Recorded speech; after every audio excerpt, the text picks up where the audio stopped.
Yep, Charlamagne the God. Andrew Schultz. We are the Brilliant Idiots, and today's episode of Brilliant Idiots is brought to you by Bevel, the first and only shaving system designed specifically for coarse, curly hair and sensitive skin. Start shaving smarter and say goodbye to razor bumps today with Bevel. Go to getbevel.com/idiots and support this show. That's GETBEVEL.com/idiots. Also, support for today's episode of Brilliant Idiots comes from Squarespace. You finally started to get your business plan into motion, but you aren't going to get anywhere if you don't have a dope website to help you stand out. And with Squarespace, building that website is a breeze. Squarespace provides everything you need to make your next move a reality. Start your free trial today at squarespace.com and enter offer code IDIOT to get 10% off your first purchase and a free domain. Also, go to BrilliantIdiotsMerch.com. I'm actually wearing a Brilliant Idiots hoodie right now. I have the gray. Me too. I have the gray one on. You know, I saw you post up online 3 beautiful women all wearing Dick Talk T-shirts. Mm-hmm. Where the hell did you find them? The women, not the T-shirts. I got no clue. No, that was Julie. That was Julie, my assistant. Oh, you a fucking couple of her. her friends. No. Come on. Come on, man. We don't mix work and pleasure like that, man. We can't do that. We got to keep it professional. Well, she got a couple hot friends for you to fuck. There we go. Yeah, and so please go to BrilliantIdiotsMerch.com. Salute to High U Clothing. Go purchase some Brilliant Idiots merchandise, and please go buy Black Privilege. It's my new book. My first book comes out April 18th. Black Privilege, opportunity comes to those who create it. You can pre-order on Amazon as well as Barnes & Nobles, wherever you buy books. CThaBook.com, CTHABOOK.com. We like a month out from that dropping, so go get that. And what else? Oh, yeah, watch Uncommon Sense every Friday night at 11:30 p.m. on MTV2. We had Dan Rather on last week. And we had another comedian on who was a guest for the week, Ricky Velez, who everybody was calling Schultz Light.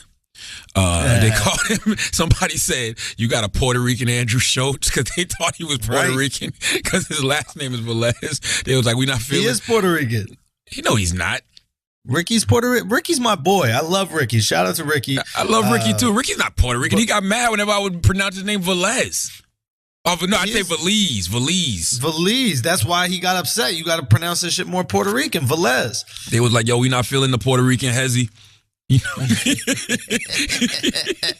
Hombre hezzy. Hombre hezzy. Whatever. They had a funny ass comment. I'm not gonna lie. They had a funny ass comment on the picture I posted, the Dick Talk pic with the girls. Mm-hmm. They said because the girls were holding bananas in the Charlie's Angels pose, right? Mm-hmm. And someone said alt-right angels. Hilarious.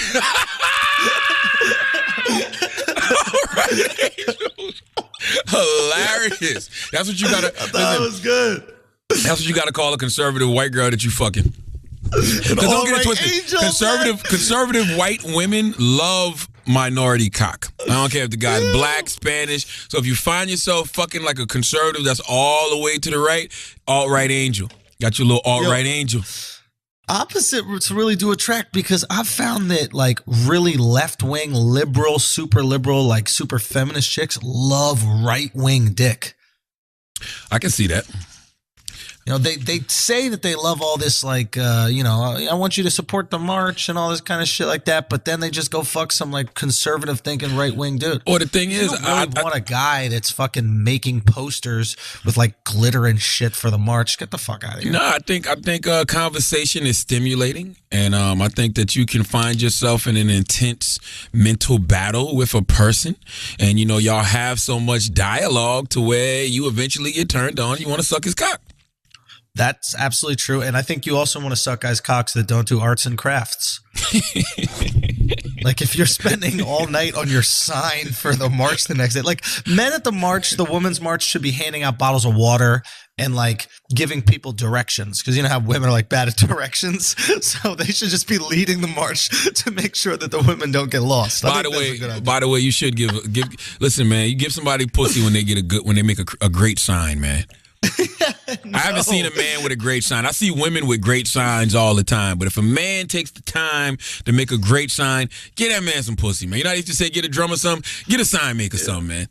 Give the sign maker some pussy. We make good signs for like basketball games or like wrestling events. I think it stops there. I think men are better hecklers than sign makers, bro. You know what? I agree with you, but sometimes female hecklers can be on point.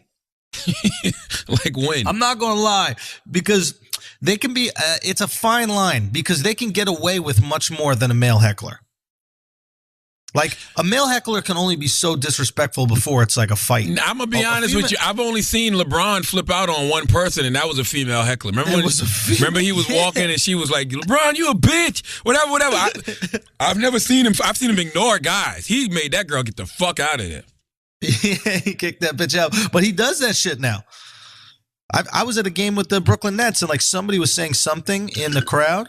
Shout out to Carl Lentz. Carl took me to a game, Pastor Carl Lentz. But and somebody said something to him, and the security walked up to him and asked him during a timeout, "Do you want them removed?" Like it's not a game anymore at these basketball man, everybody's games. so sensitive and so goddamn pussy, man. What kind of athlete are you if you can't take some heckling, man?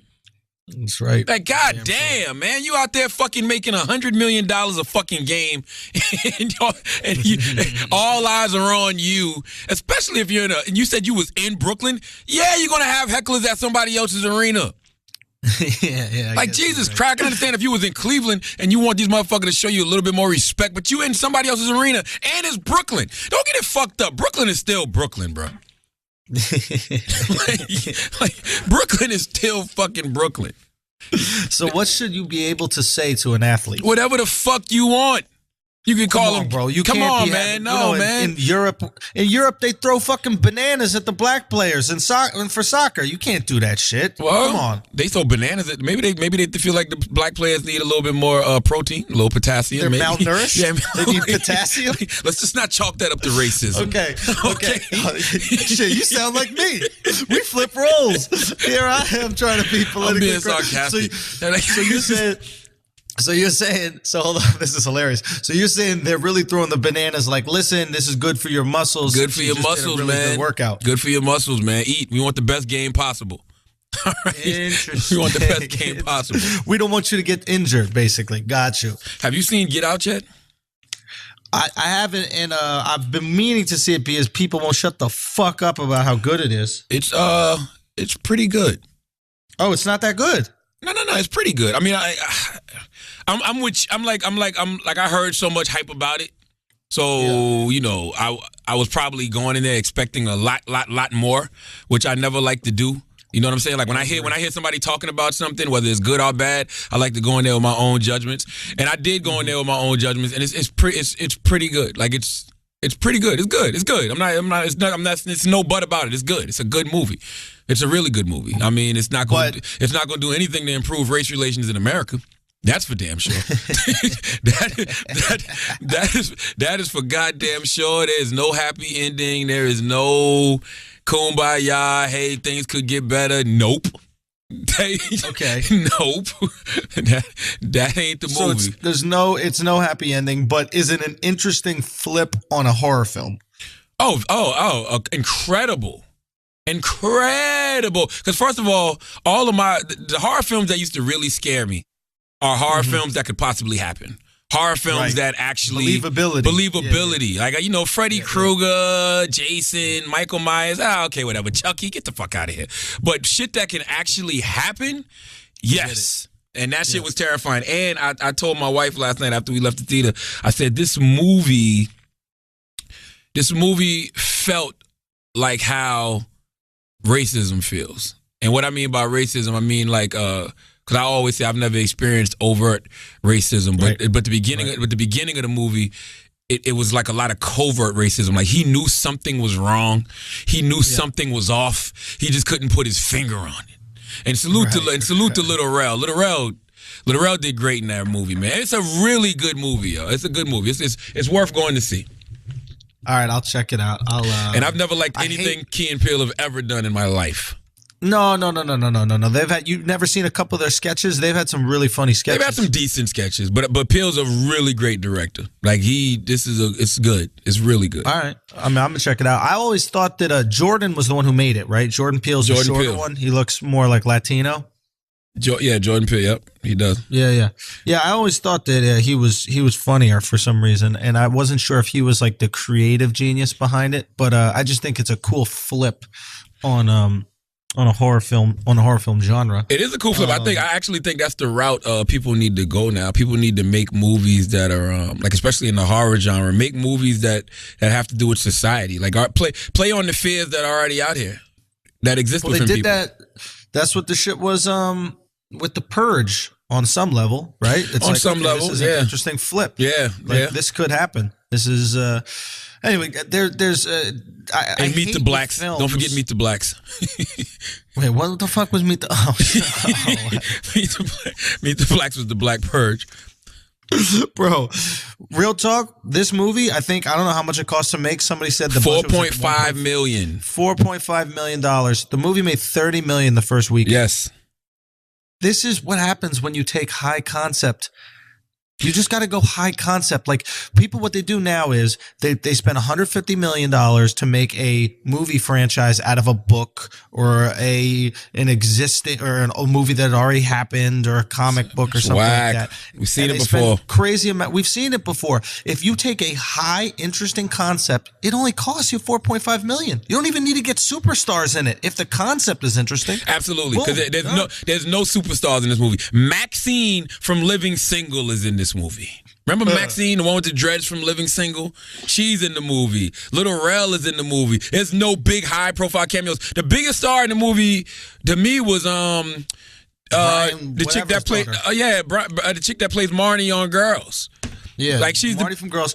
The dude, though, the lead dude I've seen in this series called Black Mirror that they got on Netflix. It's a series from the UK. I started to watch Black Mirror. I keep falling asleep. I gotta watch. Yeah, I mean, you're watching on your own time. Sometimes it's a little bit too heavy-handed for me. But he was in this dope episode where like you have to like ride this bicycle to get enough credits to do this thing. Whatever. The point is, he was incredible in that. So I was like, okay, this guy's a beast of an actor. I was interested to see what he does without the English accent. I was emotionally exhausted yesterday though, because I went to go watch Get Out from 7:45 to 9:30, and then I came home and I watched the Khalif Browder documentary on Spike TV at 10, and I was just like, you know what, I'm just gonna call in black today, man. I'm just gonna call call the job and be like, look, I'm black today. I'm staying home because, man, I like certain narratives, man. But after a while, it does get draining as fuck. Like we should, like I really, like I mean, I know we're not, and I feel like we reverted back to, or maybe it never left. Maybe I was one of the delusional ones that wasn't really paying attention. But racism, sexism, homophobia, it's like, well, we back here now. Like, and don't get me wrong, stories like Khalif Browder need to be told, but it takes a lot out of you, bro. Especially with everything else that's going on in the world right now. That's why you need a balance, man. Like for every, Khalif Browder story that you hear, or that we hear about, that you need to expose, you need to share with people. You also need to hear uplifting stories. You also need to hear stories about success, because if you only watch and indulge in stories about struggle and heartbreak and stories about victimization, that's what you're going to think the world that you're living in is. You need to balance yourself, man. Balance that portfolio. You definitely Same thing with investments. Yeah, you definitely need to balance, man. It's crazy. Like I was like, but even when you turn on ESPN now, story dominating. Mari Stoudemire says, if he had to find out when his teammates was gay, he would go shower across the street, change his clothes around the corner, take a different route to the gym. And the guy's like, you sure about this? He doubled downs and goes, there's some truth in my jokes. Like, bro. First of all, is it that serious in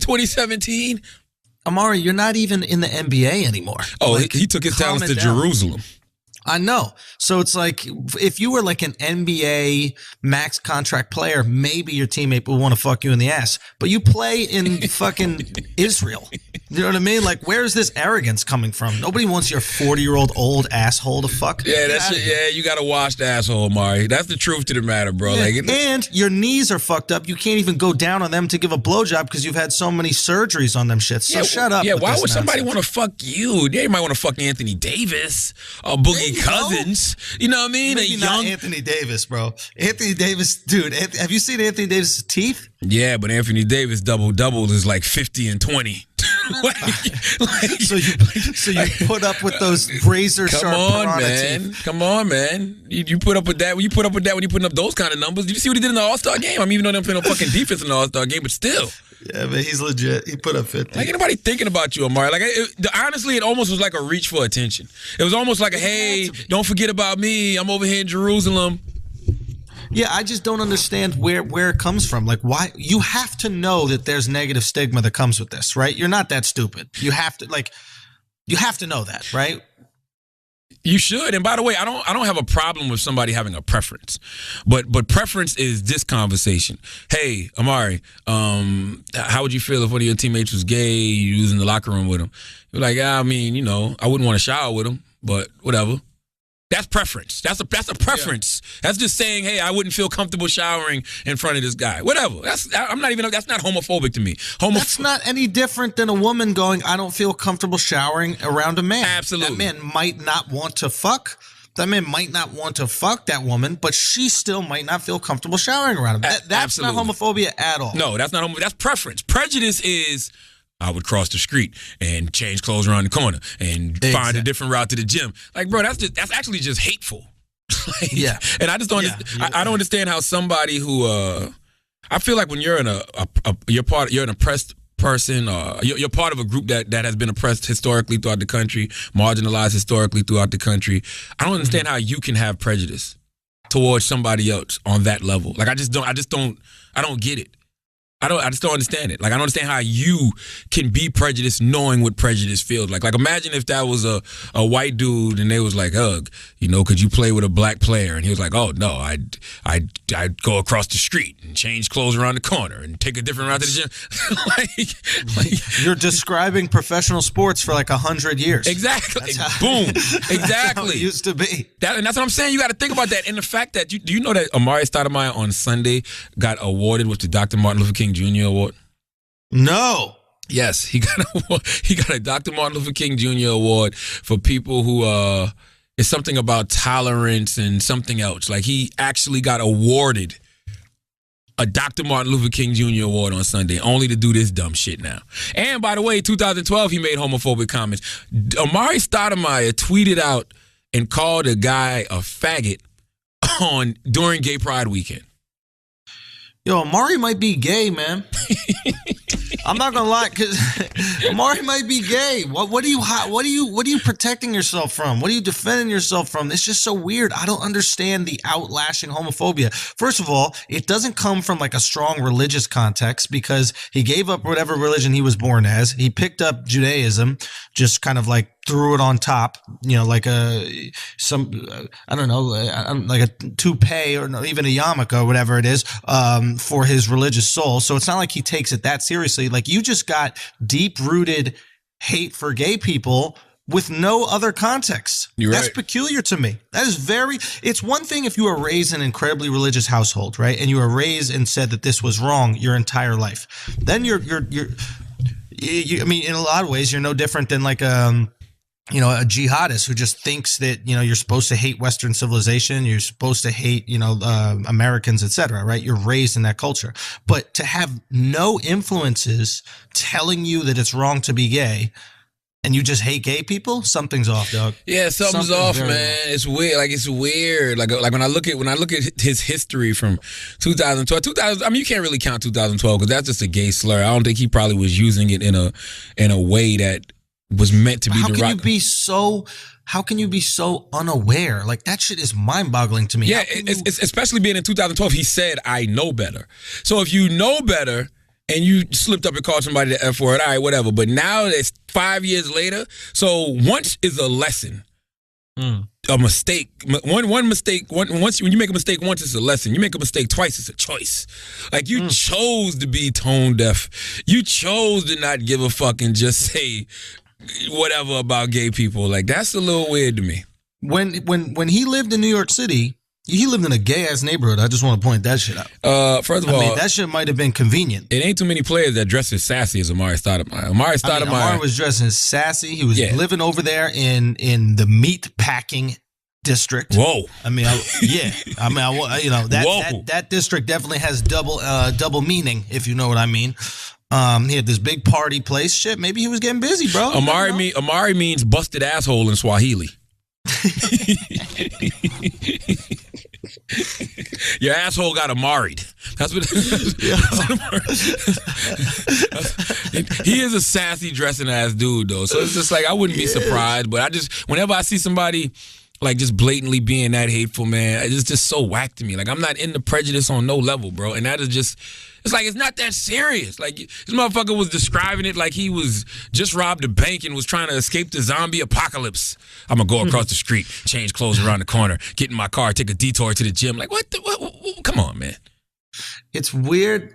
It's kind of annoying because what it does is it completely like clouds the situation for a player that might not be comfortable showering around somebody who could be sexually attracted to him, right? Because now that gets put under the same umbrella as Amari's hate. Like if there's another player out there who's like, listen, I got nothing wrong with gay people, but me personally, I would prefer not to, shower around somebody that could be into what I've got. He's going to be immediately looked at the same way as Amar'e because of Amari's inflammatory comments. By the way, I personally don't like showering in front of men. When I was young, I didn't like taking fucking baths together with my little brothers or my cousins that were my age. Fuck that. You know why? Because motherfuckers fought in the goddamn tub. So if you ever been in the tub with two other dudes and it's a small ass tub and somebody farts, that shit don't feel good. So like, nigga, what the fuck we washing in front of each other for? I don't want to be around dudes with bigger dicks than me.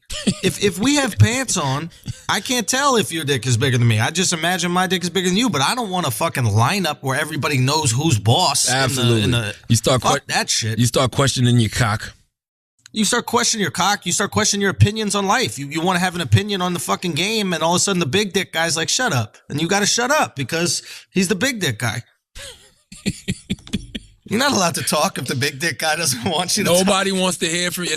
And that's the other thing, too. If you got a big cock, right, and you looking at this dude and you realize that he got a small cock, holy shit. Can you imagine what would happen in the Cavs locker room if Kyrie Irving found out he literally had a bigger dick than LeBron James?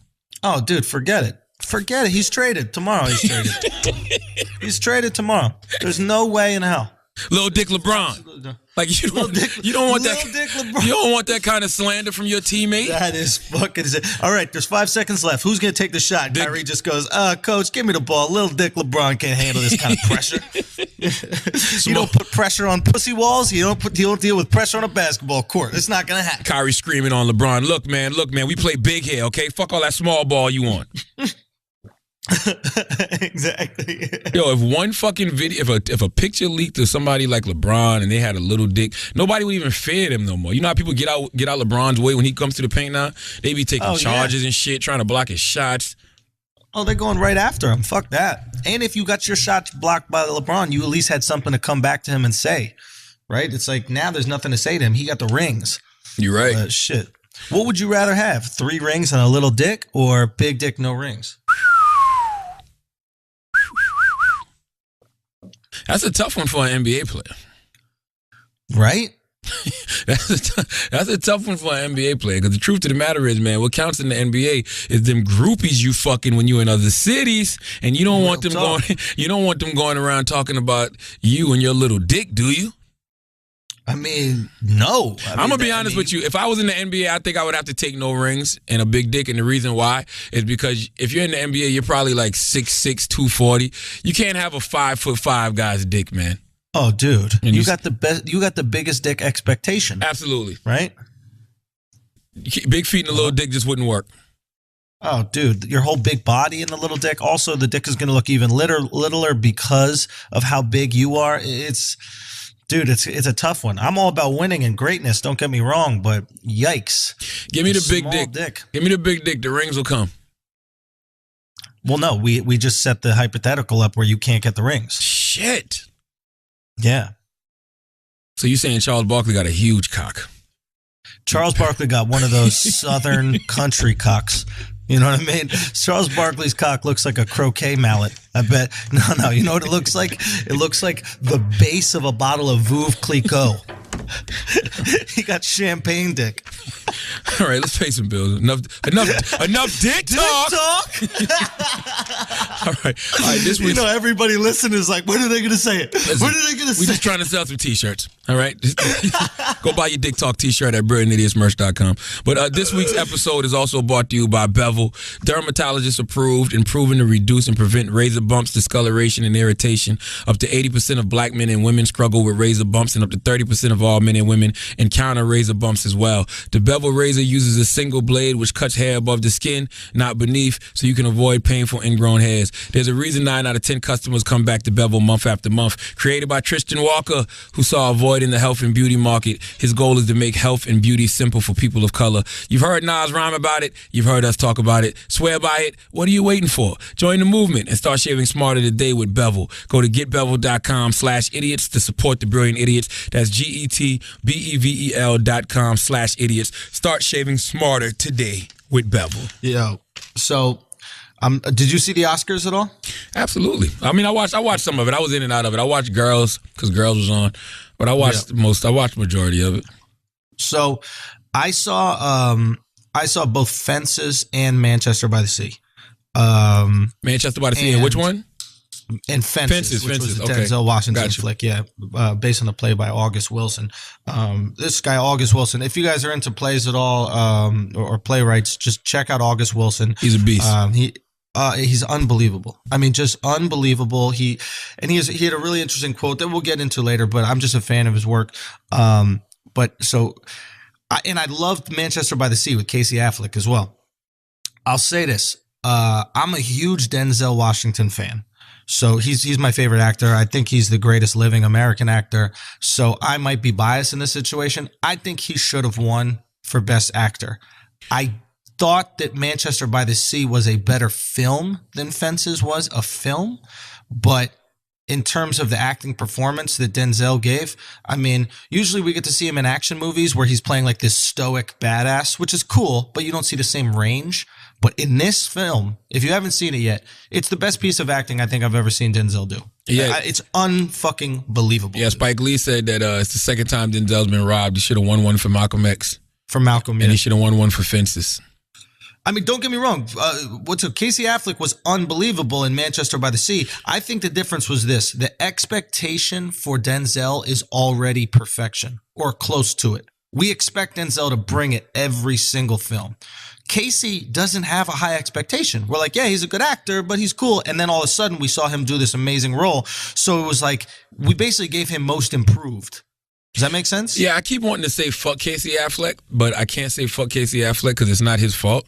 Because it's a part of me that's like highly, it's not that I'm upset. I just see the double standard, but I don't even think it's a double standard that exists anywhere other than amongst the people. And what I mean by that is Nate Parker had a sexual assault charge from 17 years ago that he actually got found not guilty for in the court of law. Casey Affleck had sexual allegations, sexual harassment charges from 7 years ago that he actually settled out of court. And it's like two movies, same year, same season, up for the same Oscars, but for whatever reason, Nate Parker got fucking buried in the court of public opinion. Meanwhile, Casey Affleck is just winning the award. like I'm like, what the fuck? So I can't blame Hollywood for that. I almost got to blame the people because it's just like a selective outrage, and it just it always trips me out what triggers said selective outrage. Like why was the outrage there for Nate Parker but not Casey Affleck? I don't know the extent of Casey's situation. I think with Nate, it was difficult because the girl killed herself. You know? And I think that when there's a death involved, even if Nate and his friends were innocent, because there's a death, you assume there must be some guilt. But Now, the girl killed herself like 10 years later. Doesn't matter. It's like people are going to go, oh, she was so depressed for so many years and eventually she just couldn't handle it, blah, blah, blah. People write their own romantic narrative Absolutely. about it. I think also Nate Parker didn't have an older brother who was one of the most famous humans on the planet, right? Like if you had Ben Affleck is Casey Affleck's brother? Yeah. Not all white guys are just named Affleck. I had no fucking idea. Yeah, so Batman is your older brother, right? This is somebody who's been, established in one of the biggest figures in the Hollywood, for the last, 15 years, 20 years or something 15 years. So I'm sure that helps in squashing a story. Well, Tony Parker, I think Tony Parker donated The Birth of a Nation. That don't count? Parker's? Tony Parker? That motherfucker's from France, bro. Come on. He's been sexually assaulted chicks for the last 30 years. It's just weird to me, but then it's like it's the Black Twitter narrative too. Like for whatever reason, Black Twitter didn't latch on to Casey Affleck. The story was there. I mean, it's like people wrote about it. Like they tried to kind of do him like Nate did. It just didn't catch. Yeah. And that might be just because of influence. It might be the story wasn't as quote unquote sexy, to use a shitty word to describe it. But, and again, I don't know enough about the Casey story.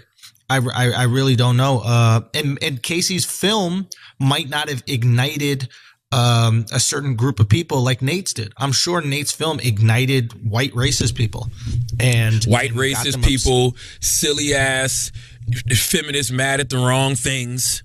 You know what I'm saying? And what I mean by mad at the wrong things is, like, I remember people were saying, like, how could a guy who got accused of rape have rape in his movie? It's a period piece about slavery. Rape happened in the slave times. So if a guy gets accused of assault, he's just not going to have the slaves get beaten in his movies? Oh, absolutely. If you beat somebody up in real life, you better not beat up somebody in a movie. I mean, this just makes no sense. But that's what I'm saying. And it just bothers me. I can't even be mad at Casey Affleck. It's not him. It's just the double standards of people. People have real selective morality when it comes to certain things, and selective outrage when it comes to certain things. And it's always just interesting to me to see what sets people off and what makes people not even care. But don't we have to be careful that we don't vilify Casey Affleck to spite the vilification of Nate Parker? So in other words, like, we got to make sure that we don't go, well, I want Casey to go down even though he might be innocent as well. I want him to go down because I saw Nate go down. Listen, I don't want anybody to go down if they're not deserving of going down. Exactly. You know what I'm saying? That's all I'm saying. All I'm saying is, when it comes to these people on social media, whether it's Black Twitter or whoever else, if you're going to slander one, slander the other. You understand what I'm saying? Like, I just don't like the selective outrage. If you're going to go all in on one, go all in on the other. Like, stop making it seem like these situations are different, because the truth of the matter is, Nate Parker actually got off. Casey Affleck got off, but he got off because he paid a civil suit. So usually civil suits are either an admission of guilt or just to, like, look, man, I just want to get this shit out of the way. I don't know. You can look at it either way. But civil's just money. Civil's not crime. Civil's money. Civil's like, yo, let's get this the fuck out the way. Here, take this money. Maybe she won't press charges. Like, let's go. But it's like the state wasn't going to press charges, but then she pressed charges on, like, a personal level. So he was, I guess, innocent in terms of the state. Again, I don't know the full disclosure, but, like, O.J. Simpson lost the civil suit, but he won the criminal trial. Yes. Right. So I mean, when you can look at the same thing, I guess OJ's innocent on a criminal level, but guilty on a civil one. It's peculiar the way the court system works in America. Yeah, man. It's just, I'm just whatever. And then I really thought at the end, I really thought the end was staged, bro. I don't give a fuck. I thought it was too. That shit was staged, Jimmy Kimmel was doing a prank. That shit don't happen. Listen, the Oscars been around for how long? 89 years. That's Jimmy Kimmel, bro. You've never seen this. It's the last award of the night. Like, I really feel like they did that in order to create a moment. And it cheapened, even though Moonlight won, and people say a win is a win, yeah, but it cheapened the win for Moonlight, because Moonlight winning is the B story now. The A story is motherfucking them fucking up at the Oscars. Yep. Like even on the front of Variety, they like the dude from Moonlight got to share his cover with the, I think it's the guy from La La Land, if I'm not mistaken, some fucking body, I don't know. But it's just like it cheapens the win. Like I felt like everybody just wants a moment nowadays, man.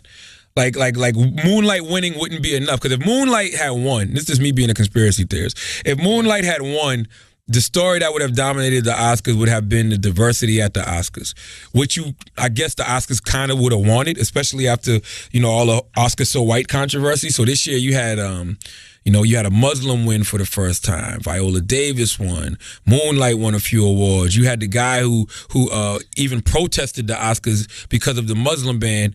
He won an award. So you had all of this diversity. That would have been the story. Now the story is how the Oscars fucked up. Yeah, I mean that's the story it's in headlines because that's the craziest thing that's ever happened at the Oscars, right? Like it's not crazy that a black person won something at the Oscars because we've seen that before. We haven't seen the final Oscar being handed out have a debacle, of Steve Harvey-esque proportions. That also shows you how much the Oscars suck, by the way. In terms of? If that's the biggest debacle the Oscars have ever had, like that's it. Yeah, how efficient. They're fucking efficient, these Oscars. Efficient. Here's the thing though, when it comes to that giving it up, I don't know if you've seen the video, but this is the funniest thing that I saw. So the La La Land cast is up there, and or the people who produced it are up there, right? They start giving their speeches. Then they start whispering amongst each other because somebody basically says, hey, you didn't win. There was a fuck up, right? One of the guys knows that they didn't win. And he still did his shout outs. He did his fucking speech. That shit was funny. I know exactly what you're talking about. I was crying. Because at the end, he was like, but we lost. He just wanted his goddamn shout outs. He wanted his shout out, boy. He's been watching the Oscars since he was 9 years old. Like when I'm on that stage, this is where I'm gonna stay. He started babbling in French. You heard when he was like, my uncle, and all this shit, dude. I was fucking I could not stop laughing. Nah, that shit was the most narcissistic shit I've ever seen in my life. Because it was so funny. Give a thank you speech to award. I know I didn't win. He gave all his shout outs, and at the end, he's just like, we lost anyway. He's like, fuck that. Y'all ain't about to just rush me off this stage. I'm about to get these motherfucking shout outs in, dog. That's the least y'all can do after y'all fucked up. I know. And you know what? Everybody's giving Warren Beatty. No. Everybody's giving Warren Beatty shit. He knew it was wrong. That's why he hesitated. I'm not for Warren. He knew there was some shit that was fucked up. Yeah, I'm not for the Warren Beatty slander, bro. That's Dick Tracy. Not only is that Dick Tracy, Warren Beatty is in one of my top 5 favorite movies of all time. It's a movie that's so slept on. Fucking Bulworth. Bulworth. I knew it was going to be Bulworth. Man, Bulworth is classic, bro. Like, y'all need, if you watch Bulworth now, it makes so much sense, especially in the world that we're in today. Especially, like, when you talk about, like, government and politics. Like, Bulworth was the Donald Trump you actually wanted. Oh shit! Because he was neo Donald Trump. Yeah, because he was really saying real shit, like shit that was really fucked up about America. There wasn't no agenda, and he started off as a straight-laced politician, but he started hanging out in the hood. Well, 2 things: he fell in love with some black pussy, Halle Berry. Okay, that's number 1. And then he started hanging out in the hood and hanging out in the communities that these politicians claim to be trying to help. So he started listening to that actual. He started listening to the hood and listening to the street. So he would go to these debates and be repeating what he heard in the hood, and he was living it. So he's the Donald Trump you wanted, the politician who was really coming in there to shake up motherfucking Washington and drain the swamp. And at the end, they shot his ass. Because that's what happens. That's what happens when you talk that truth. When you try to help black people, they will shoot you. Listen, that is the problem. Yo, the illest part about that movie, go back and watch it right now. When the movie comes on, they show a picture of Malcolm X and Martin Luther King. They show a picture of John F. Kennedy. I think they show a picture of Abe Lincoln, but I'm definitely sure about Malcolm Martin and John F. Kennedy. And they show a picture of Malcolm Martin, John F. Kennedy, and Jesus. That's what they show at the beginning of the movie. So that's the foreshadowing to show anybody who's ever tried to help the poor and disenfranchised in America, bye-bye. Get out of my pocket. Or in Jesus' case, nail. Pocket. Yeah. Nail.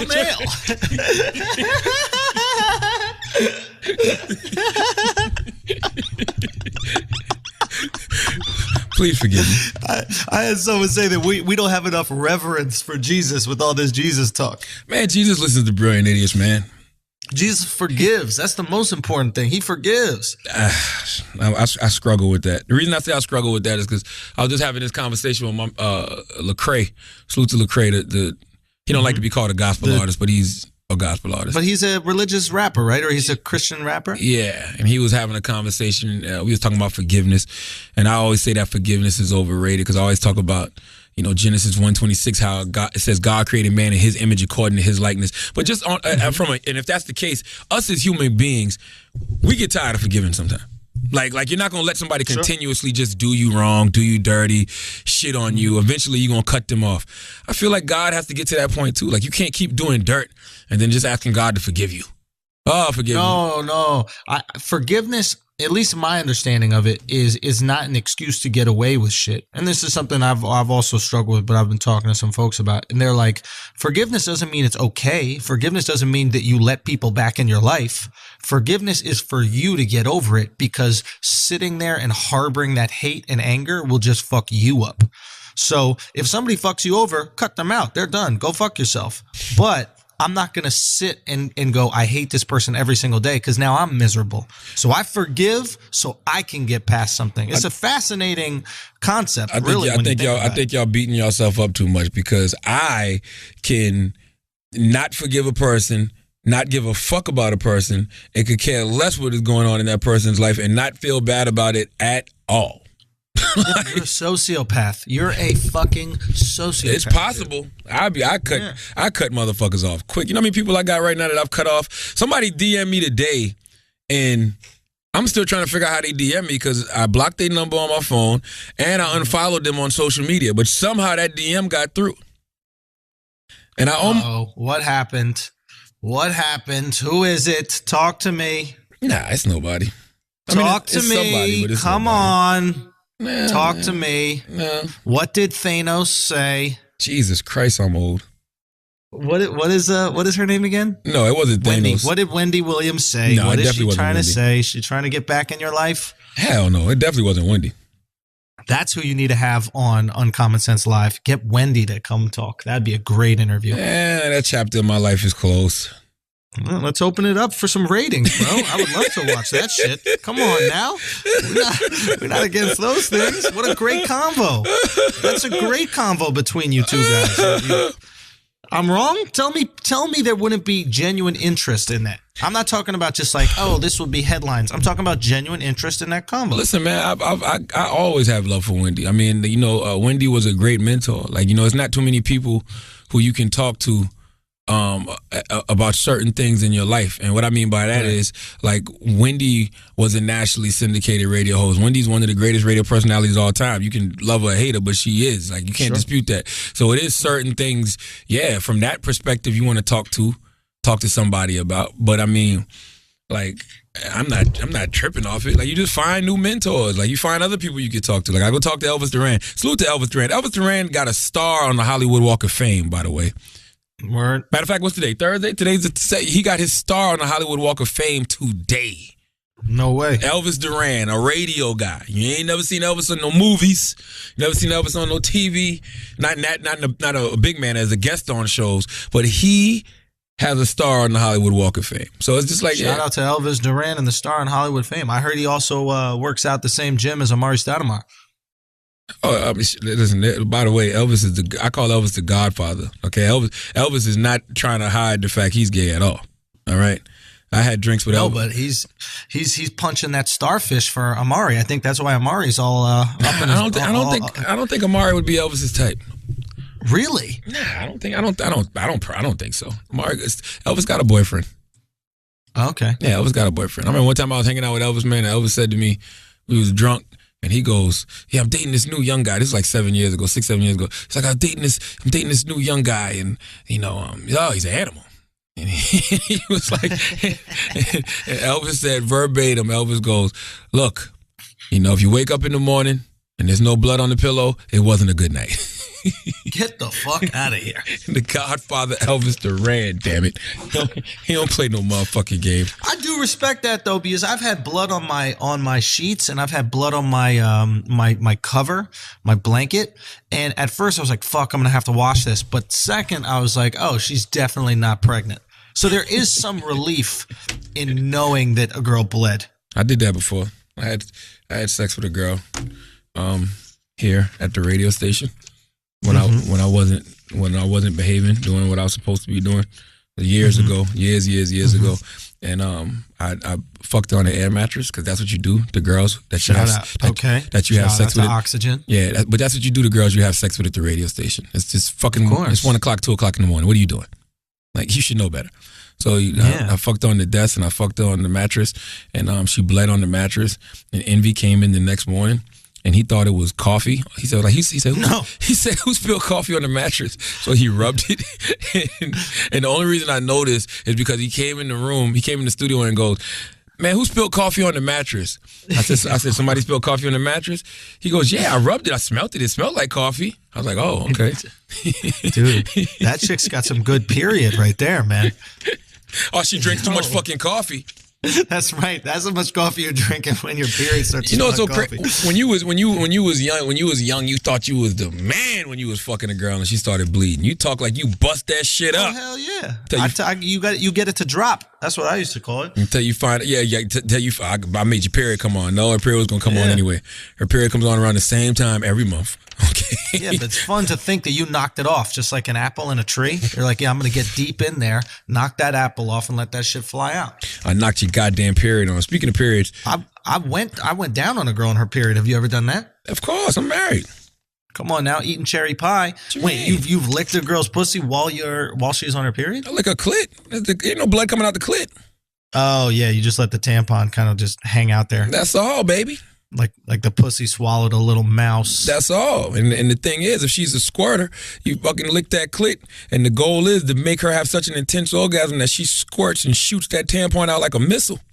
Yeah, the harpoon, we call it. You goddamn right. What the fuck is wrong with you, young boy? Step your game up, young men out there. You know what I'm saying? Start eating some period pussy, scared guys. To eat a little Get period your pussy. copper levels up. What does Uncle Charlotte always tell you? A period don't stop nothing but a sentence. That is a great line. I've used that on many a girl through text messages, and I've no longer give you credit. I used to give credit in the beginning, but it works so well that I'm like, nah, this shit mine now. It's a line. It's a line for the guys. Okay, when you got a good line, you run with it. Yo, you know what another good thing to say is, even if you're lying, like when you're asking a girl what kind of pussy she has, like if she's got a little hang time, she's got like a little hangy, you know, when the pussy hangs out a little bit, and it's just to be like, I like labia. You got to play into it. You go, yeah, I like some labia. I like it. Because the girls who are embarrassed about that love it. They're like, oh, you do? Oh, you're such a man. Yeah, that's beautiful, etc. Now, it is what it is. I mean, I you know, if it's tucked in, if it's got a little hanging out, I don't really give a fuck. But play into that labia, and the girls with some hang time, they appreciate it. They appreciate it. That's right, man. Show some love for the roast beef pussies of the world, man. No, don't pussy shame a girl just because her goddamn pussy look like it's hanging out her body. Yeah, if your pussy looks like an octopus, hey, we eat octopus, okay? That's some good ass sushi right there. You goddamn right. Now, speaking of pussies and periods, let's talk about the Remy Ma, Nicki Minaj beef. Let me pay these bills first, and we'll get back and we'll talk to it. Now, thanks again to Squarespace for supporting this week's episode. Whatever that big idea might be, count on Squarespace to help you create an eye-catching online platform that brings it to life. With Squarespace's award-winning templates, creating a beautiful website is a simple and intuitive process. You can add and arrange your content and features with the click of a mouse, and there's nothing to install, patch, or upgrade ever. But if you do have any questions or concerns, Squarespace's award-winning 24/7 customer support can help you with any problem, no matter how technical or trivial seeming.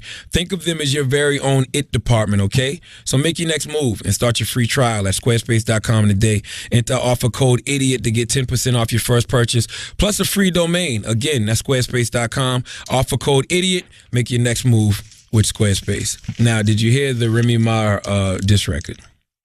Yes, I did. I did hear it. I mean, I went off the what is it, the railroad or something like that? Schultz is going to Schultz. I went off the tracks. I'm going to Schultz, you know. I'm gonna listen. I don't know anything about music. We all know this, but I have an opinions about things that surround music. So I went off the radar a little bit, and I was wrong. I can admit when I'm wrong. I went out and I thought I did a little research, and it seemed to me that Remy, from what I researched, that Remy had been baiting Nikki into a battle, and Charlamagne, you texted me and said that I was wrong about this, and you gave me the whole backstory. But I had read and then listened to, Remy had some song, or she was on some song with Fresha, a remix of "I Want You" or something like that, where she dropped a couple bars about Nikki, and Nikki was responding to that, and then Remy responded to Nikki. I even looked up some shit from Remy in an interview where she was saying that she doesn't go at other girls just for fame. She doesn't believe in bringing down women so that she can come up. That makes no sense. So I tweeted out things of that nature, and shit that I get ripped about it. Oh my God. Yeah, I mean, the thing with see, this is the thing. Remy and Nikki, it's hard to tell when people are really going at each other, only because, especially in the female space, it's really nobody on top except for Nikki. So anytime you hear a girl or a woman rapping and they're being competitive and saying her and this person and that, like, you just automatically assume it's about Nikki. I'll tell you a conversation that I had. Well, first of all, we had Remy on the Breakfast Club a couple of weeks ago, and we asked her, we said, do you ever get tired of whenever you rap and you say something in a competitive way about, you know, any hypothetical female rapper, people automatically assume it's Nikki. And Remy goes, look, Remy, and this is how Remy has always been. Remy said, look, y'all know that if I got a problem with somebody, I say their name. Yes. Period. I saw that. Like, I say their name. Now, Nikki had actually reached out about that situation, and I said to her, and I think Envy said to her too as well, like, maybe I'm missing something, but I don't think Remy has an issue with you. You know, I don't look at it as actual beef. I just think it's like competitive. You know what I'm saying? Like, you're the person that's on top. You're the queen, right? You're the queen right now. So people are going to throw rocks at the throne. Like, I just look at it as a competitive thing. Like, I didn't look at it as, oh, they got an actual beef. But then Nikki comes with these bars over the Gucci Mane Make Love record, and they're like, she's coming at Remy. Like you could tell, like, these are bars aimed at Remy Ma. So in my mind, I'm like, why would she do that?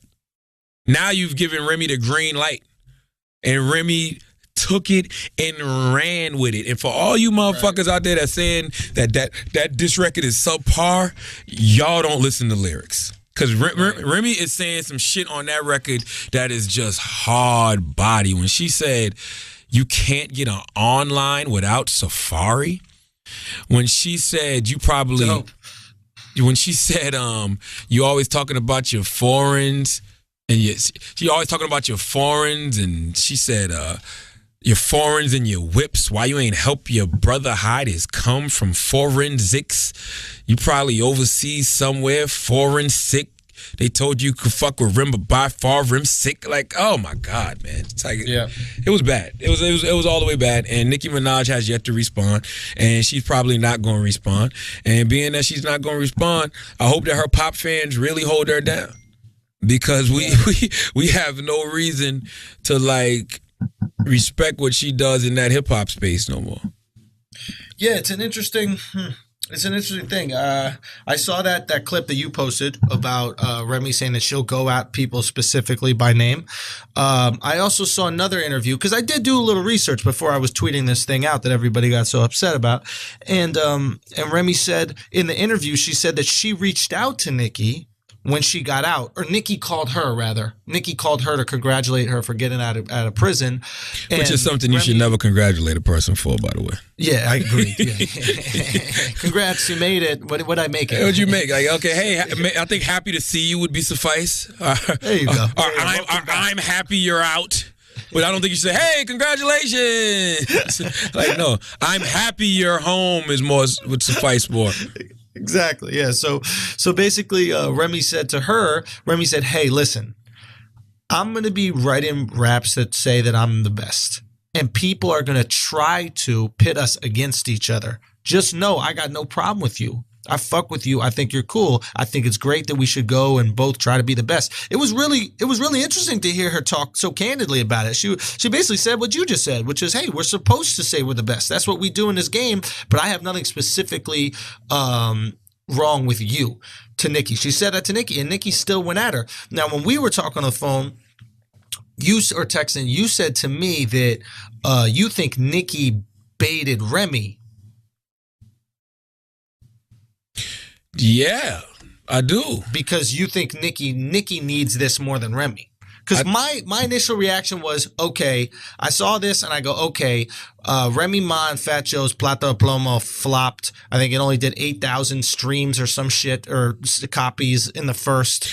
Yeah, but they're pretty good because All the Way Up went double platinum and that other record Cooking went gold. So it's Sure. I'm not saying they didn't have hits. I'm saying I thought this was a response to lack of interest in the album. She's like, okay, how do I get interest in the album? What I'll do is do a diss song of Nicki. That's going to get tons of heat. I mean, in the same way, it's Trump got popularity. It's like it's way easier to get popularity when you're criticizing people, right? It's way easier to get interest when you have an enemy, and we've seen rappers do this throughout history. So I thought it was just her trying to get some interest or revenue for the album. That's what I thought it was. You flipped it on me. And tell them basically what you told me. Well, no, it definitely wasn't her garnering attention for the album. It's the fact that, they both have thought that they've been throwing subliminals at each other for years. When Remy came on the Breakfast Club and said she would say Nicki's name if she had a problem, to me, that should have been it. Like, it should have been done right there. But Nicki decided to go in the booth and, throw bars at her on the Make Love record. So when she did that, Remy jumped all over her. And the reason I say I feel like Nicki needs this, if I listen to the Jason Derulo record, I didn't really like the Gucci Mane verse too much, but it was okay. But I liked the verse on Jason Derulo, but I heard a different hunger in both of those verses, right? So being that I heard a different hunger in both of those verses, I just felt like the competition of somebody like a Remy Ma, because Remy Ma is somebody that Nicki looked up to growing up. Remy is from New York City, like Nicki's from New York, so she'll steel sharpen steel. So I just thought that she was coming with some bars, and it was kind of raising her competitive nature, so to speak. So it's just like all Remy was doing, she wasn't like retaliating because she was trying to get her record sales up. She was retaliating because Nicki really did throw shots at her, and Remy is an MC, and that's what MCs do. You challenge me, I'm gonna jump on your ass. And that's why it's so disappointing to see Nicki not respond yet, because Nicki, you just came at her on the Make Love thing. But now that she done gave you 7 minutes of Sheetha, you know what I'm saying? Now you got now you done tucked your tail between your legs, and you want to act like you're so much bigger than a rap battle, than a rap beef. Like, and for all you. Is that what she said? Did she say that she was bigger than the rap beef? Nah, I mean, she's kind. Has anybody spoken to her and gotten a reaction? She tweeted me and told me that I was phony and I was fake. And she texted me, and the reason she texted me was because we had been talking throughout the day that day, and then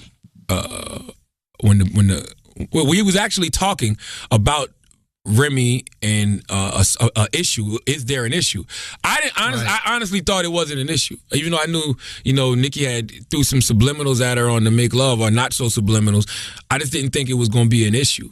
And then when the record came out, I literally texted Nicki, because we literally had been talking a couple hours prior. I texted and I was like, "Hey, you were right." You know what I'm saying? Right. And then she got mad at me and called me phony because I tweeted out, "Remy Martin is so disrespectful." Like, why is that phony? Why is that phony? Like, this is what I hate. Like, and even all her stands, because she's got the worst fucking stands online, those goddamn bobs. Like, they don't know how to be objective. And this is my problem with any stand. You can still be a fan of a person and still critique that person. Like, this isn't the first time me and Nicki have had issues on for and it's not even really an issue, but she got mad at me when I said Anaconda was whack. She got mad at me when Iggy Azalea was red hot and fancy, had been #1 for 7 weeks, and the BET Awards came, and I said Iggy should win Best Female Rapper. You know what I'm saying? Right. Last year I said Remy should win Best Female Rapper. Like, you can't get upset when somebody has a different opinion of you, especially if you know that person rocks with you. Now, she called me fake for that, and she gets upset when Like things. I don't understand what's fake about it. You can be upset that you're being criticized. You could be, I mean, clearly Nicki's a sensitive person. A lot of artists are sensitive, but I don't understand what's fake. Were you telling, fake would imply you are telling to her face that Anaconda was a great song and then going on your radio show and saying that it was trash. Absolutely. I don't think you ever misled her. Like, you can't think I'm fake because I tweet out Remy Ma so disrespectful. First of all, I fuck with Remy Ma and I fuck with Nicki for different reasons. Yeah. Like, I knew Remy came to Summerton, South Carolina. It was a club called New Vibe. Salute to everybody in Summerton, South Carolina. My man Swan, my man Cheese. This was 2007, maybe? Or maybe 2008. It might have been 2007, 2008. It was right before she had to go into jail. But she came to Summerton, South Carolina for the low. You know what I'm saying? Like, I mean, the low back then. Like, it was a great number, and it was a great party. That's when she had the record Fresh out, Fresh, Fresh. And I just always have fucked with her because she was riding around with me and Wax in the motherfucking Yukon. She had her feet kicked up, blowing weed, talking shit. Remy has always been Remy.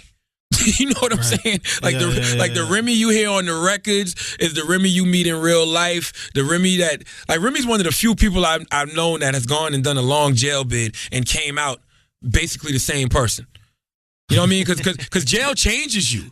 Jail's like jail's like going to war. Like that's why that Khalif Browder story is so real, because he ended up killing himself because he couldn't take what he saw in that motherfucker. Like, Remy came home and it's like she's still her.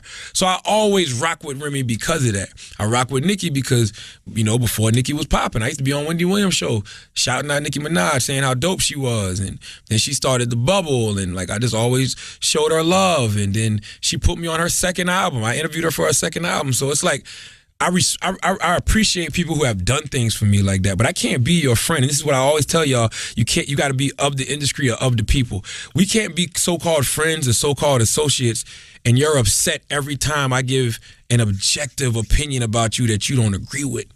You know what I'm saying? If I'm saying you're a dope artist, but I say I don't like your record, you can't get mad.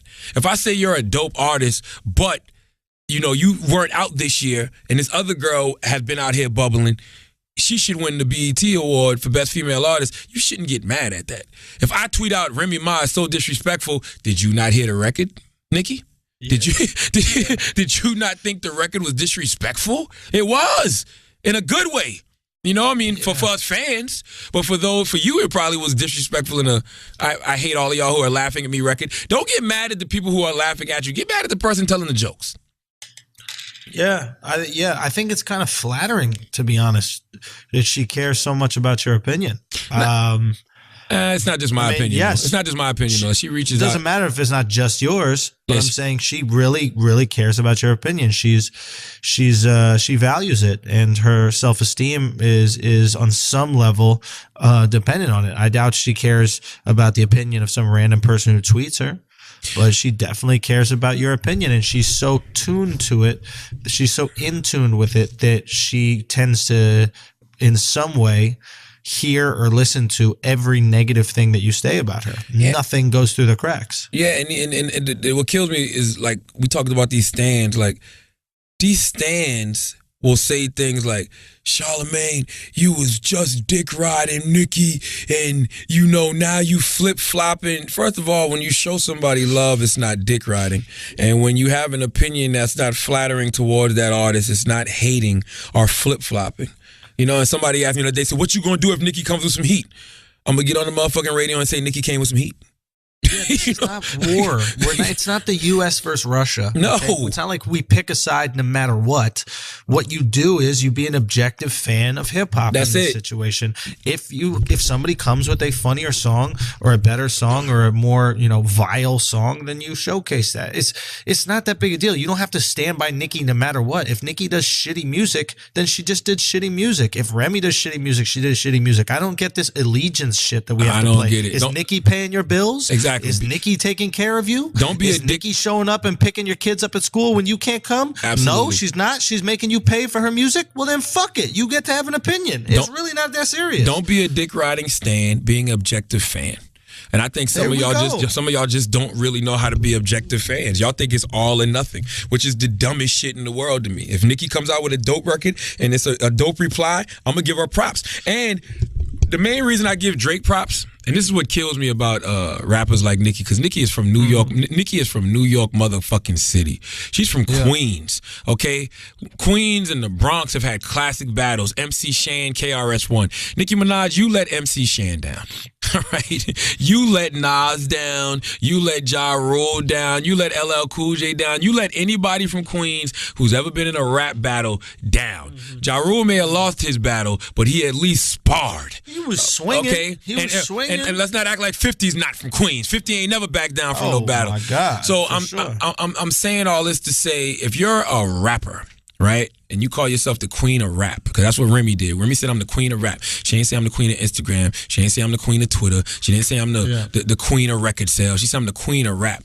The only way to beat the queen of rap is with bars. You have not done that, Nicki. In fact, you actually went out you went out, now you didn't go out you went out like a sucker. I mean, is she not going to come back? She could still come back. I mean, it's been a week.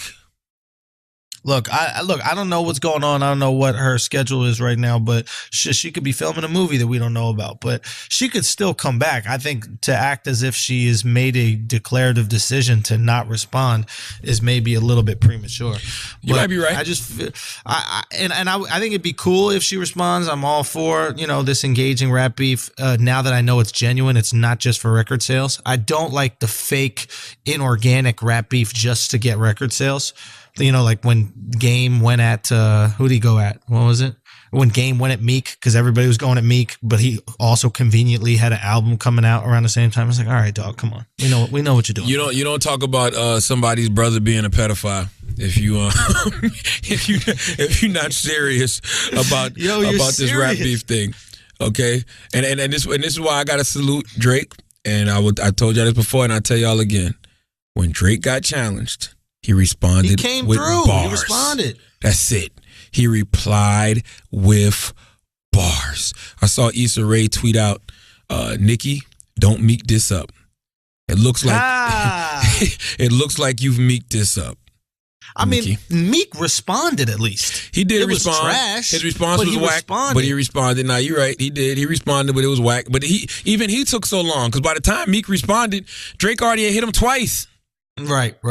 But he did respond. I mean, and to be honest, Meek kept swinging, and then he put out a dope album, and now he didn't look. I'm saying he obviously got knocked down a couple pegs, but he's still in the game. It's not like he's Ja ruled and out of the game. Like DC4 put him back in the game, and he's respectable. Yeah. I'm just saying, Nicki's got to put something. She's got to address it in some way, shape, or form. She can't just go, "I'm rich, you're not." I win. Wackest comeback ever is I sell more records than you. I make more money than you. Who gives a fuck? What that got to do with these skills, though? You know what I'm saying? What that got to do with these motherfucking bars, Nicki? So yeah. Now here's a greater rap beef question. Does this cement that Nas had the better diss track in the Nas Jay-Z beef because she called the song Sheether, not She Super Ugly? Shakeover. Exactly. Sheekover. All I'm saying, I've always thought Nas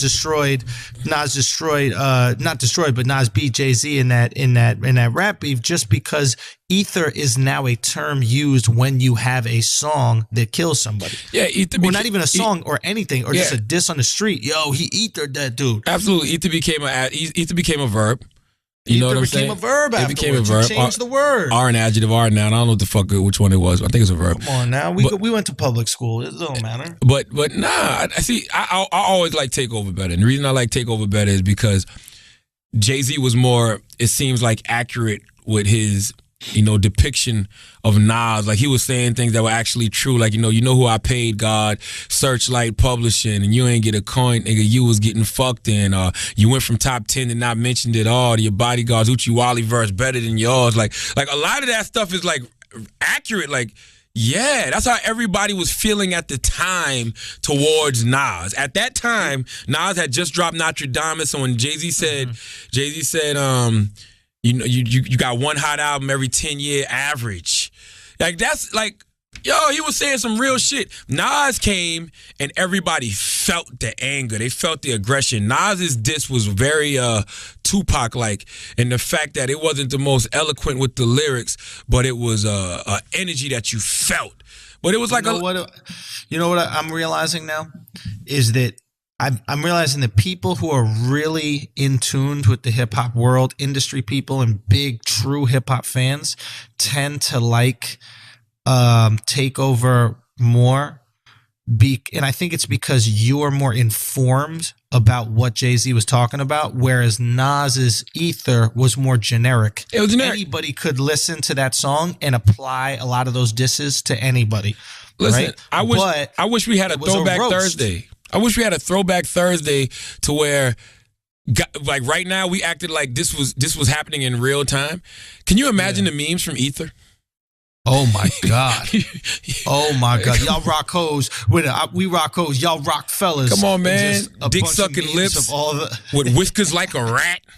You know what I mean? Imagine Jay-Z with the whisker means. Come on, man. You Tybo ho. That shit is hilarious. Come on, man. Tybo ho. Someone got to make a meme of that. You 36 in a karate class?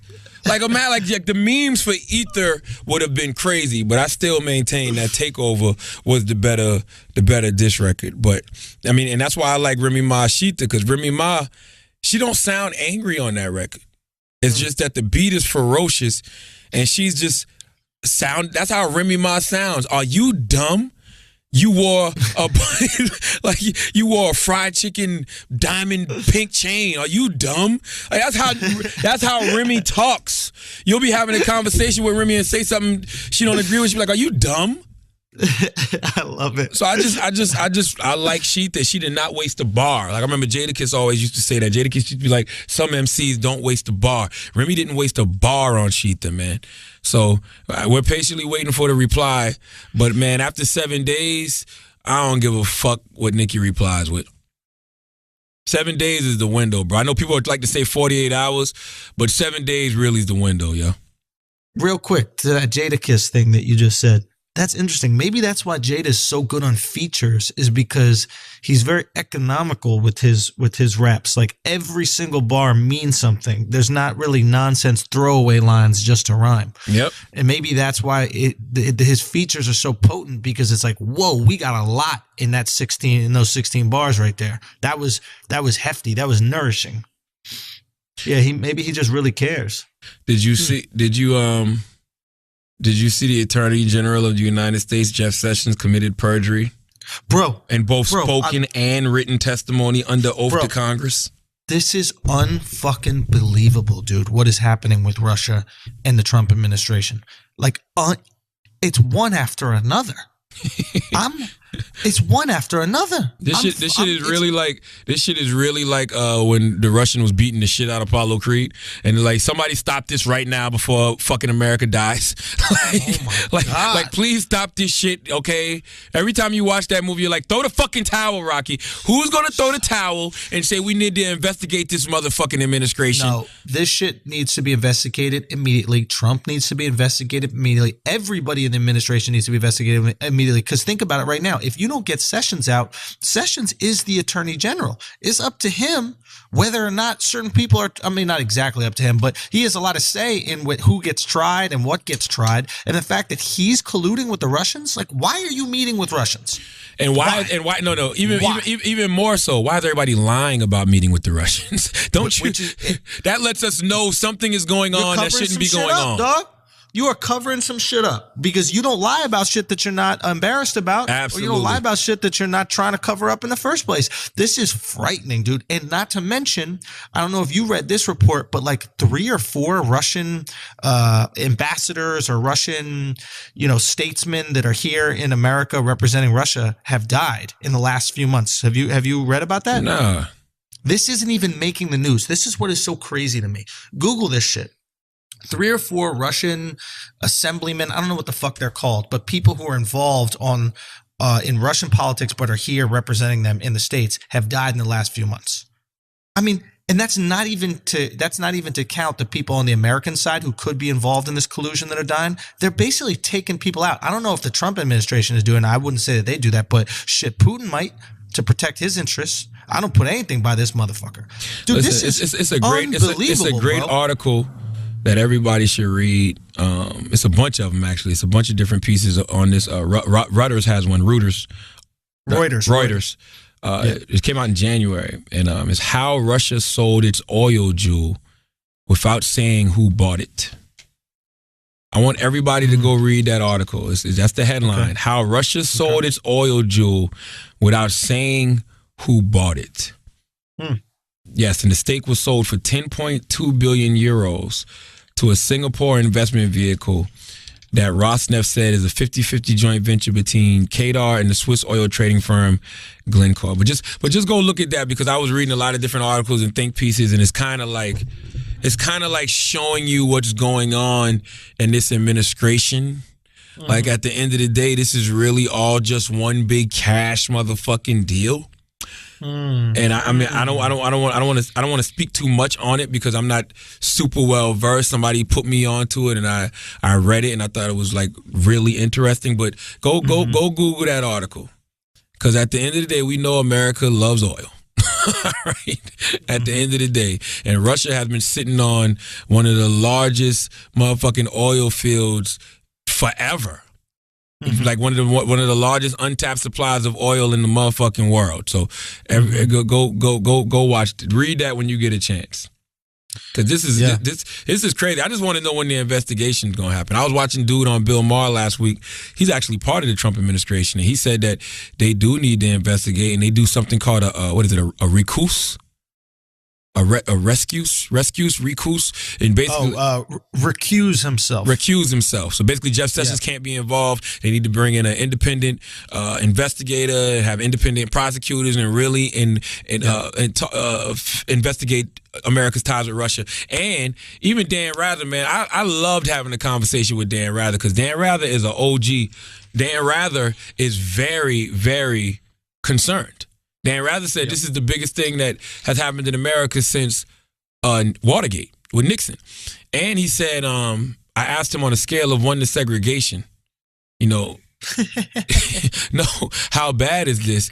And he said right now in America, racial tensions are a 5 or 6 and rising. This is an 80-something-year-old man who lived through the civil rights era. Yep.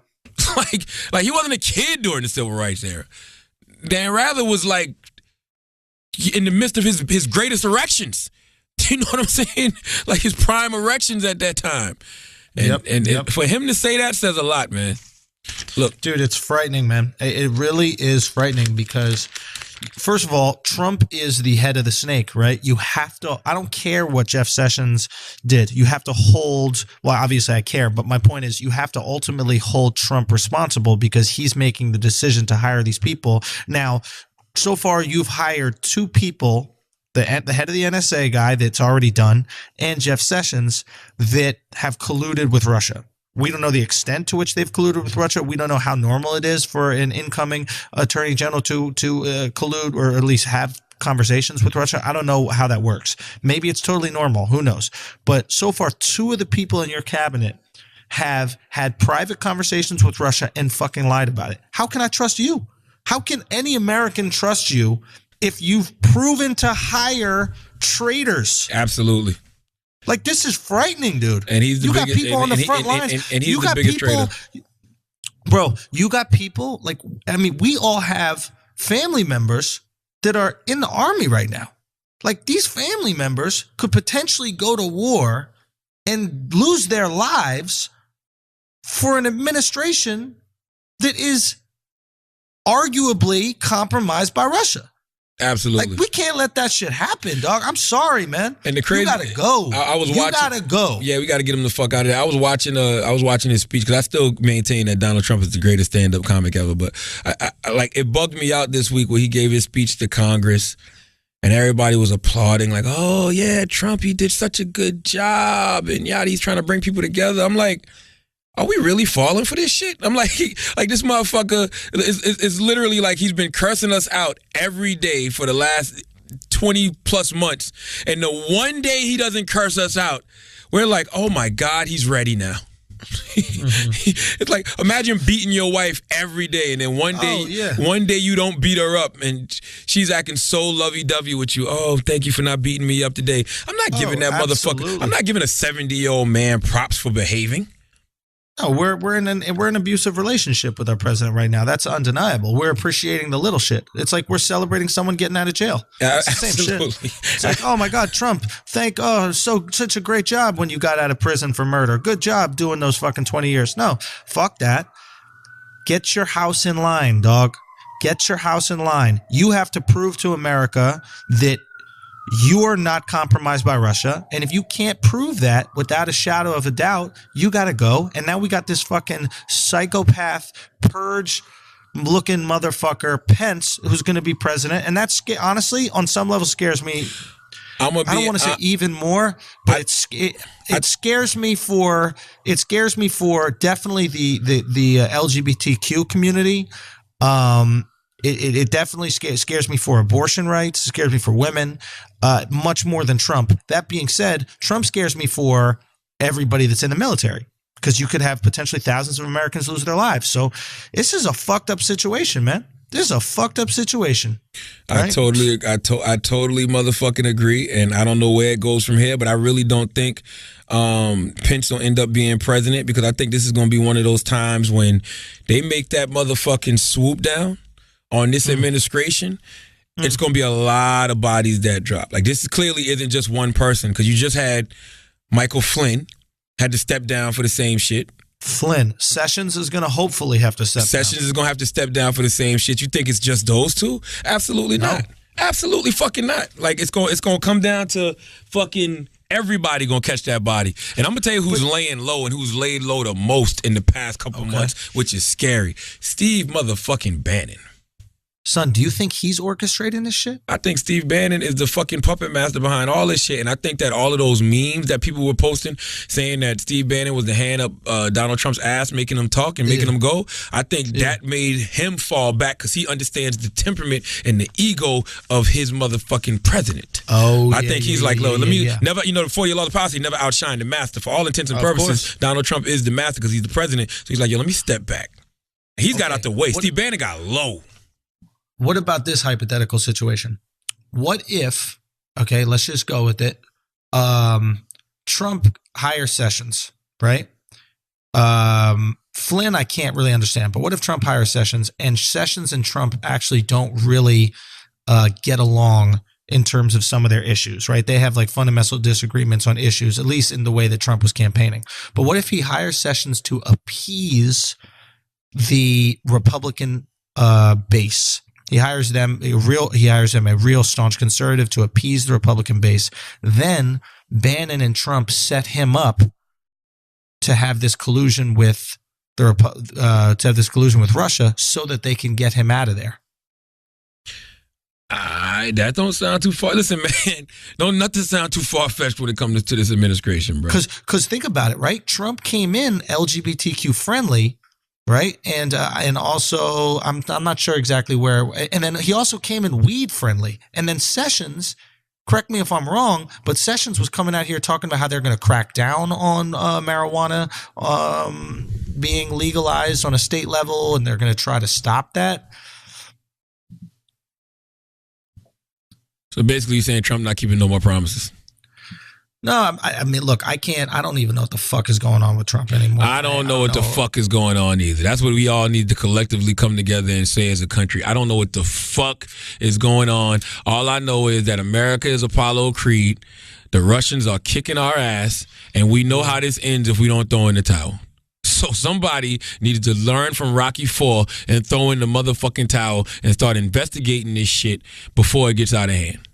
Yeah, we got to get him out of there. I think everybody, this is what I don't understand. How the fuck could you be so stupid as to think that people wouldn't record your correspondences with the Russians, one, and two, the Russians can use your correspondences as leverage.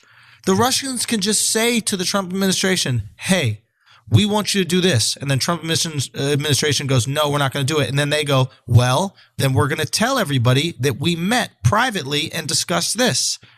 Like, you can't meet with people that you're at war with, because they can use that as leverage to make you look shitty in front of your own countrymen. How do you not see that strategically? Maybe they were being so loose with it because they didn't really think Donald Trump had a snowball's chance in hell of winning the goddamn election. Maybe now you're thinking. Or maybe they were meeting with them because Putin was telling them, like, look, I got the technology.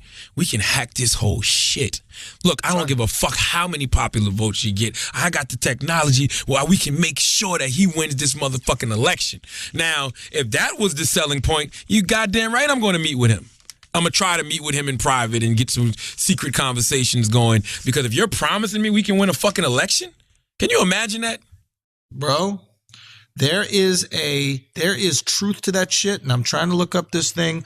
Akash, I was chilling with Akash Singh. Shout out to Akash Singh, greatest heckler response of all time. I was looking up. He was explaining to me how Trump won the election, right? And he used this British. It was this thing from The Ticket, this show in I think Dallas or something like that. But they basically had this. They use this technology company, right? And what they do is they do super specific targeted advertisements to your voters, and they use all of your Facebook information, and there's an algorithm that they have. They basically say, like, show me one thing you liked, I'll know you better than the people you work with. Show me 10 things you like, I'll know you better than your friends. Show me 100 things you like, I'll know you better than your family. Show me 300 things you like, I'll know you better than yourself, right? So the company that Trump used, which Hillary also used, and Obama actually was the first person to use, right? So he essentially started this. What they do is this: they target the ad specifically to you. So for example, let's say it's you're from Ohio, right? And you believe in Second Amendment gun rights, right? But you believe in Second Amendment gun rights because you like shooting with your kid, right? You think it's a cool family activity. When you get an ad for Trump, it will feature, Second Amendment and a gun and a father and son shooting together, because that's going to tickle your heartstrings, right? But let's say you've been a victim of a violent crime and you're really against violent crime and you want to have a gun to protect yourself. The ad that gets targeted to that person will have a woman holding a gun and someone trying to take her purse, and the woman pointing the gun at the person trying to take her purse. So they specifically can target what it is you feel emotionally about a What's that, like situation. algorithms?